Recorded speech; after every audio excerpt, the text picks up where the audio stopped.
Good morning. It is 5:15 on a Monday, and I have to go to work in a little bit. But I have my coffee, and I thought it'd be fun to take you through the whole morning routine. And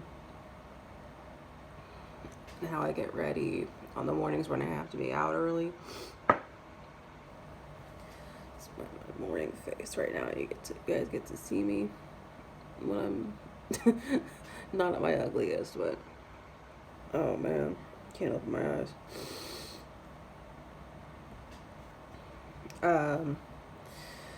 Just take you through my morning routine, how I get myself pretty, I guess. For nobody really, because I'm not trying to impress anybody. I only have one client, and he doesn't care how I look. He just cares that I show up and read to him. So right now I'm just gonna enjoy my coffee. So I actually got up a little bit earlier than I had to. I'm normally up at 5:30, but you ever wake up before your alarm goes off and you actually feel anxious about your alarm going off? You know it's about to go off, but you can't muster the strength to open your eyes to turn it off before it goes off because it gives you anxiety or something. I always get that. So I was up a couple times last night. I was up at 1 in the morning for whatever reason, and then I was up at 4:30, and I never really went back to sleep. So here I am. So right now I'm just gonna enjoy my coffee. This is my me time every morning. I'm just out here by myself. Mikey's still asleep. He's not gonna wake up until 7, because I'm leaving first, and then he's right behind me. So I'm gonna wake him up around 7-ish, and then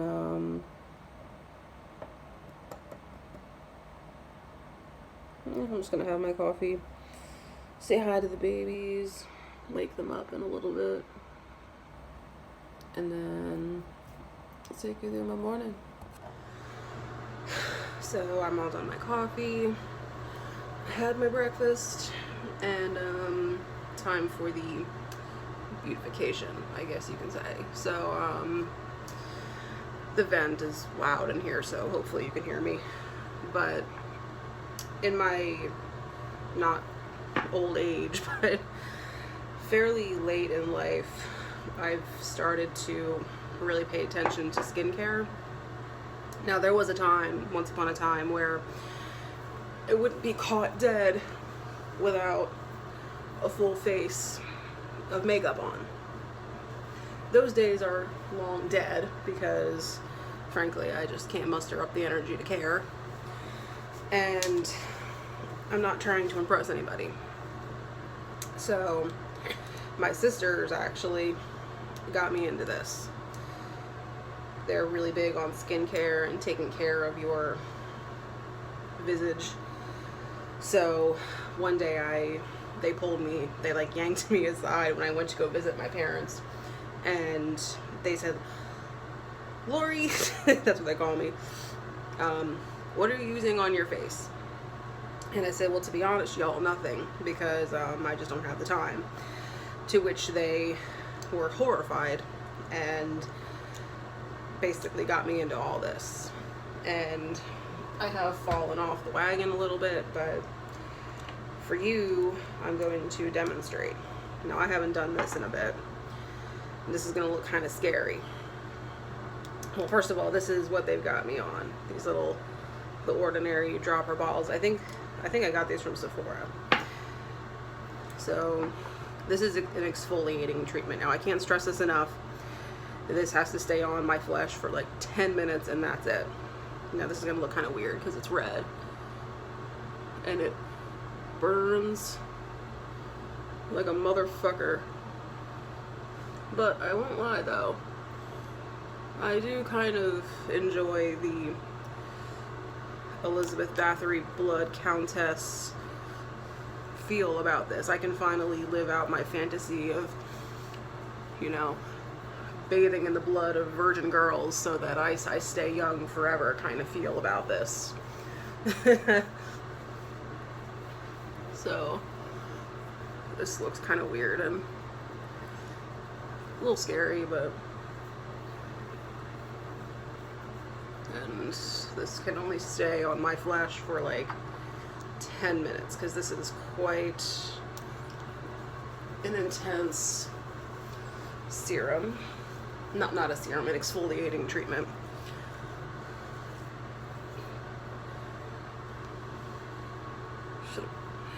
Goddamn. Oh, this burns. And this is gonna stay on me for a little bit. Oh, that burns. It's like a BHA 2%. It's a peeling solution, basically. So I only use this like once in a blue moon if I really feel like I need it. Oh man. So then I'm gonna rinse this like with some warm water, pat dry,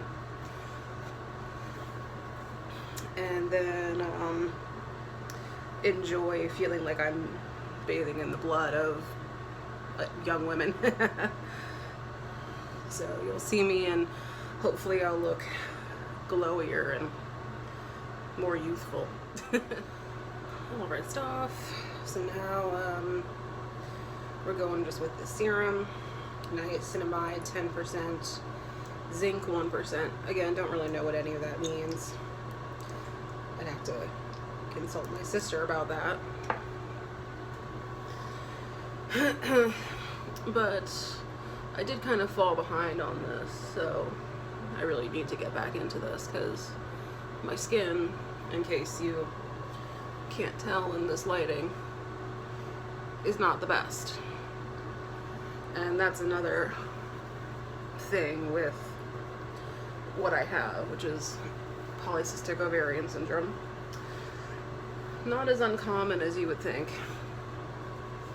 Very, very, basically, it's a very complicated hormonal disorder. Contrast to what you might think is the main symptom, which is ovarian cysts. Not every woman who gets it actually has ovarian cysts. It just causes a lot of hormonal problems. So I grow facial hair. I don't care, I'll say it. I can grow a whole beard and mustache if I let it go that long. So yes, I have shaved my beard and stash for the day. And well, the excess hair growth, that's called hirsutism. And I think that's like a spectrum. Like, it's not noticeable right now, but if I were to let it go, trust me, you'd notice. And why I have a deep voice. Because I do have quite a deep voice for a woman. So I deal with it. There isn't much that they can do for it. You know, they can put you on birth control, and which does help with the face. Because there was a time when I was younger where, you know, the kid with acne that you went to school with, that was me. I was that kid. And so they put me on Accutane, which, if you don't know what that is, I don't really think they prescribe it anymore. It was a very, very intense, no joke acne medicine. I had to get like blood tests every month, pregnancy tests. They made me jump through 1,000,001 hoops just to get on it. It's no joke. That shit is intense. I don't know what kind of crap they put in that, but it was no joke. So I was on that until I was like at least 16, I think. And it left me with lots of scarring. You probably can't even tell. Which leveled out into my adult years because I started birth control, and I've been on birth control on and off since I was about 18. Moisturizer. Now, if my sister was here right now, she'd be telling me to put on sunscreen in the middle of winter. And the first time she told me that, I was like, why? And she explained to me that the sun can still hurt you no matter what season, no matter what season it is. But I'm not really gonna do that because I just don't feel like it. But I will moisturize because I know my skin's dying for it.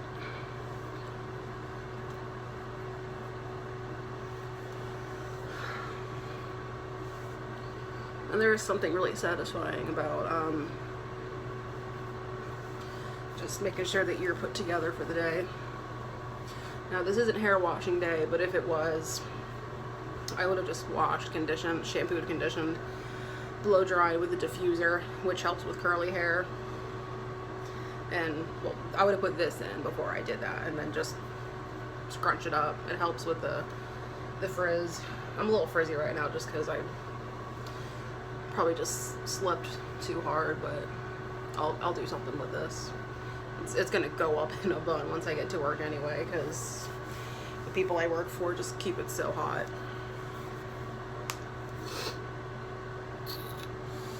Yeah, it feels better. At some point I'll do a hair routine, and maybe I'll film like a nighttime routine tonight, because that's a little different. Looks good. So now would be the time where I'm gonna pack my lunch. So I don't know if I've actually mentioned this yet, but for the 50 billionth time in my life, I'm dieting. That's another thing that PCOS makes quite difficult, is trying to lose weight, because a lot of PCOS havers are insulin resistant, and that's very common. So this time is a little bit different though, because I'm actually seeing a doctor about like medically supervised weight loss, and they give you tips and instructions. And she's actually the first doctor who explained to me, you know, in regards to polycystic ovarian syndrome, that it's actually a little bit more complicated than we know. It doesn't really have a whole lot to do with ovarian cysts. Yes, you can have ovarian cysts. I don't actually have them. I have the ultrasound, and it's just as unpleasant as you think it is. But my steady weight gain since my teen years has sort of gotten out of hand, and I mean, I've been on and off dieting since I was like 17 years old, but now is a little bit different because I'm on medication now. I have a team of doctors, like between my weight loss doctor, my gynecologist, who actually wants to help me. She put me on the pill, and my last doctor didn't really want to help me at all. She basically told me, well, you know, all we can do is put you on birth control, and then you just have to lose weight. Not that simple. Like, some people need help, you know, with some medication like naltrexone or phentermine, which I've been on. Never, ever again. Never again. Ever. Don't do it. Because it's basically like legal speed. My heart was like beating out of my chest. I couldn't sleep. And I will say I do feel better, but PCOS gives you these intense sugar cravings, like horrible. And it was explained to me why. She could probably explain that to you better than I ever could, but it was explained to me, and it does make sense. So a lot of it, I feel like, is just sheer willpower, you know, having to remove myself from situations where there would be a lot of like my trigger foods involved, and cutting out a lot of things, which I did. So if I seem like a miserable bitch right now, that's probably why. But for lunch today, I'm just going to take some grapes, Velvetas, I love these, and that should keep me fairly full at work. If I keep myself busy at work, then I'm not really going to be all that hungry. And I do drink a lot of water. I drink in like a, where is it? I think I washed it, but It's about this big, a little water jug. I might fill that up a couple times actually, so I'm definitely well hydrated. So I guess I'll see you when I'm walking out the door. So this is how I'm looking today. Favorite gray scrubs. And I haven't put my shoes on yet, but I haven't even checked actually how cold it's going to be today, so I might have to put some undershirt on over this, but I love these scrubs. These are comfy. I think Purple Line, I think that's what they're called. Lane Purple, I have to check. But let's see how it's looking outside. Yeah, frosty, I'm gonna have to defrost. And then let's check on the sweeties. So they can get their, oh, nobody's in here. So that means that they're probably down here in their baby bed with all of our clothes, because they like to sleep in our clothing items. Where'd you go? Where are you, babies? Good morning. Good morning, you stinky butts. Oh. Did you sleep well? Big yawns. And Dada's gonna wake up soon. He's gonna play with you. Mama's get to go to work. I love you.